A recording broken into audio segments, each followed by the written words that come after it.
some level, we need to grapple and confront with these histories in their complexity as honestly as we can, and not leave it to others.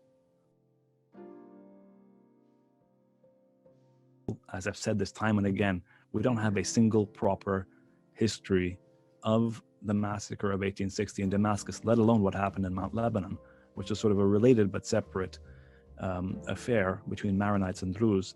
But the issue, we don't have a single proper history of the July massacre, the largest single anti-Christian massacre in Syria in the Ottoman period, that actually uses Ottoman sources, or that actually sort of writes a robust history in Arabic. There's nothing, because we don't have, because we were so afraid in our part of the world to write these kinds of histories, lest we be accused of being sectarian.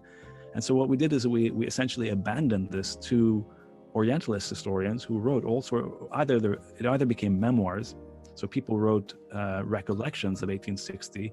They became sort of private narratives that were passed from generation to generation by those who were affected by this incident. But we didn't have the conceptual vocabulary to write about these kinds of issues and contradictions and problems without feeling exposed to undermining some kind of national unity. And so we end up not writing a lot of our history. It's not to say that our history is all violence, but all history is both beautiful and terrible. It's a combination of these things. You can't have beauty without terror.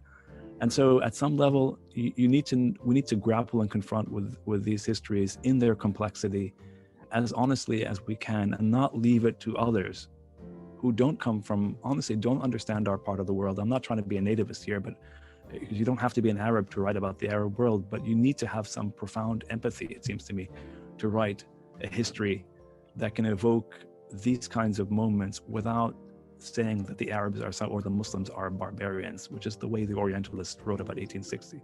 So they wrote about 1860 as if nothing had happened in the West, as if there wasn't a US Civil War, as if colonialism doesn't occur, as if like the massive pogroms weren't occurring in the West and in Eastern Europe, and so on and so forth. So I really wanted us to write a history of our own problems, in a sense, our own problems of coexistence.